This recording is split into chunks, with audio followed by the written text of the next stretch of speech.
Eu gostaria de agradecer muito a possibilidade de participação nesse congresso. Agradeço também a organização pela paciência, né? Nessa situação agora de pandemia. Eu sou o professor Rodrigo Vivas, da Escola de Belas Artes da UFMG, que estudo acervos e coleções do ponto de vista da história da arte. Então, em certa medida, eu recupero é, obras, ajudo a pensar a inserção dessas obras em termos de pesquisa no campo da história da arte, né? Como não é incomum no Brasil, mas em Minas Gerais, que é o ponto que eu estudo, né? As coleções não estão expostas ao público. Muitas vezes o que é feito são algumas curadorias, né? Nesse ponto específico, eu estou estudando a Má Notícia, a obra do Belmiro de Almeida, e tem me interessado muito sobre a questão da história da arte, que muitas vezes se confunde com a própria constituição da cidade de Belo Horizonte, que foi uma cidade planejada, né, e que com a transferência da capital de Ouro Preto para Belo Horizonte, né. O grupo de pesquisa, então, Memória das Artes Visuais, ele analisa obras a partir das coleções do Museu de Arte da Pampulha, Museu Histórico Abílio Barreto e o Museu Mineiro. Temos aqui museus estaduais, né, todos em Belo Horizonte, e municipais. Dentro desse ponto de vista, a Má Notícia é uma das primeiras obras que tem iniciado a nossa narrativa, porque ela é exatamente comprada, adquirida no momento da transferência da capital em 1897, né? O primeiro comentário, porque eu analiso obras no contexto museológico, né, pelo trabalho de curadoria que eu tenho também realizado nos últimos anos. Queria destacar que na última reforma o museu ficou fechado por alguns anos, essa parte principalmente, por causa de uma infiltração, e teve que fazer uma restauração no forro do prédio. E a nova expografia, ela contemplou uma organização que em muito, né, foi um retrocesso, né. Nós podemos dizer que foi um retrocesso porque, em certa medida, ela estava consolidada a partir de uma determinada narrativa. A narrativa foi completamente alterada, né? E a gente se depara no momento com um conceito genérico de arte acadêmica que visa muito mais a criar uma situação de desvalorização dessas obras, né? O acadêmico aqui é utilizado muito mais como um ponto de vista de sinônimo de conservador, né? De que não seguia as modas europeias, que foi superado e assim por diante, né? Essa imagem não é uma imagem fortuita, né? Ela foi tirada para expressar como que o museu trata, né, o Belmiro de um lado, um Aníbal Matos do outro, né, que eu também estudo nesses últimos anos, e uma cadeira, né. O problema não é a situação da cadeira, né, ter colocado uma cadeira ou um objeto próximo das obras, mas ela ela não tem nenhum comentário específico, né? Eles, para falar a verdade, eles tentaram criar um ambiente onde era a sala de sessões do Estado, mas o visitante não tem a possibilidade de entender o que isso de fato acontece, né? Então, todo trabalho efetuado, em certa medida, ele é desprezado por essas instituições museológicas, né, que não aproxima a ideia da pesquisa, né, e, além disso, ignora as pesquisas que foram realizadas. O Belmiro é bastante conhecido pelo Arrufos, né, e não tão conhecido pela Má Notícia. Apesar disso, ela já recebeu atenção de autores importantes, e o que eu tento recuperar nesse momento, né, no prazo que a gente tem, é justamente pensar como que essa obra do Belmiro foi construída a partir de uma determinada fortuna crítica, né? Cabe expressar em primeiro detalhe que a gente já fez algumas curadorias, que transportando essa obra para outras instituições e tentando estabelecer diálogos entre as três coleções que pertencem a essas instituições, né?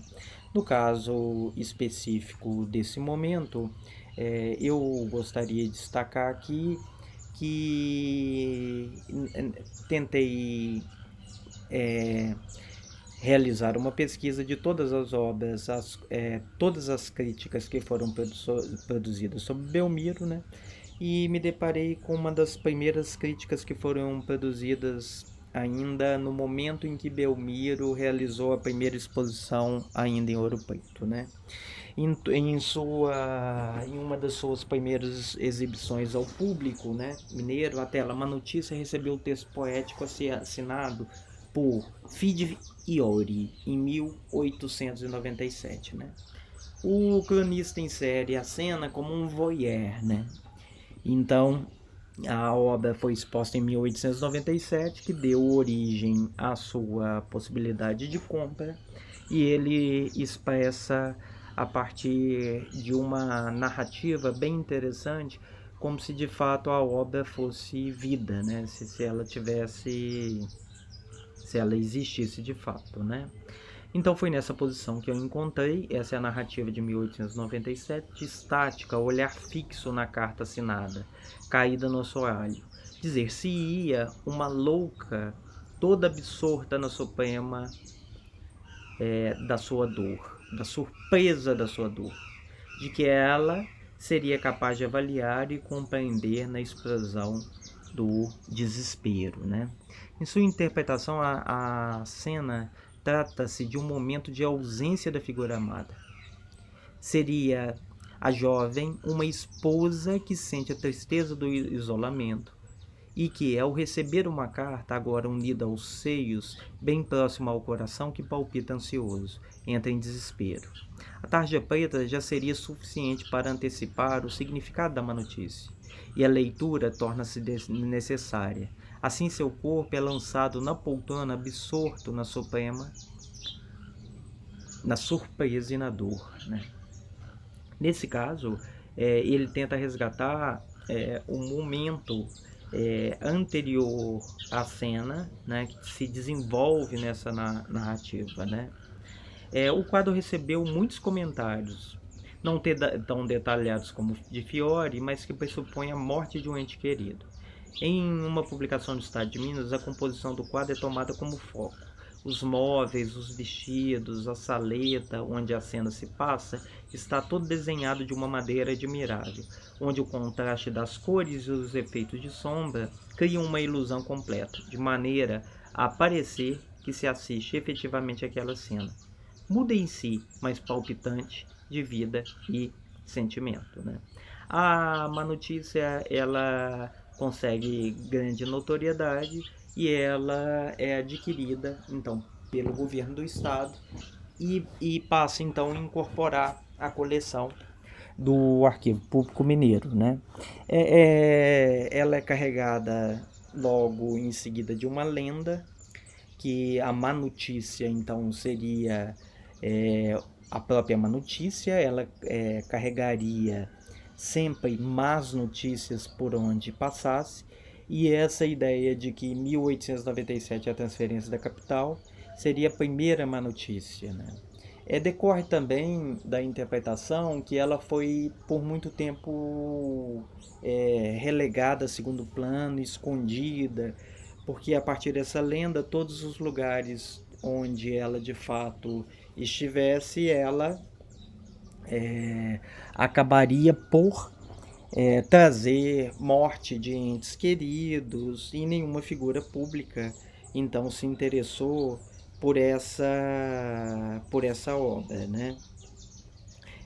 Cabe destacar então que essa obra ela está associada a uma possibilidade da gente realizar uma interpretação próxima, né, de outra obra que foi produzida anteriormente, né, no caso a obra de Amoedo, que nós podemos aqui processar ou pensar algumas aproximações, né. Especificamente sobre a má notícia, né, Belmiro de Almeida, né, pressupõe uma atitude imaginativa. Alguns elementos podem facilitar suposições porque a jovem estaria em profundo sofrimento por causa da carta. Essa discussão de que essa carta com a tarja preta, né, ela induziria uma leitura negativa ou de morte, né, ela é colocada em questão na interpretação da carta, né? A expressão da jovem é parcialmente coberta pela sombra da mão apoiada em sua testa. Porém, o artista traduz a sensação de desespero pela posição do corpo, que parece ter se atirado de imediato sobre o braço da poltrona. A sensação de angústia é reforçada pela necessidade de apoiar a cabeça pelas mãos, sustentadas sobre a poltrona. Com a mão na cabeça, parece a jovem suportar o peso do corpo inteiro, absorta e centrada em seus sentimentos, né? A obra que foi desenvolvida foi do Amoedo em 1895, né? Amoedo desenvolve essa produção e ele foi professor do Belmiro de Almeida, e o tema recebe o mesmo tratamento do ponto de vista do detalhamento e dos elementos da composição do ambiente. Amoedo constrói uma relação direta com o espectador, né? Somos claramente intimidados, enquanto na tela de Belmiro de Almeida somos contaminados pela empatia, com a obra de Amoedo sentimos-nos afugentados. O olhar da mulher representada é enfurecido, como quem nos transfere a razão de sua ira. Assim como transferimos nossa indignação aos que não têm culpa de algo que aconteceu. A sobrancelha arqueada amplia a interpretação para uma sensação de raiva ou de desprezo. Seria o observador responsável por entregar a carta a essa mulher, assim tendo que participar de sua reação, mesmo sem culpa por seu conteúdo? Naturalmente, isso é uma especulação que aqui faço. Apesar do olhar, parte da raiva foi transferida para a carta, que é violentamente amassada.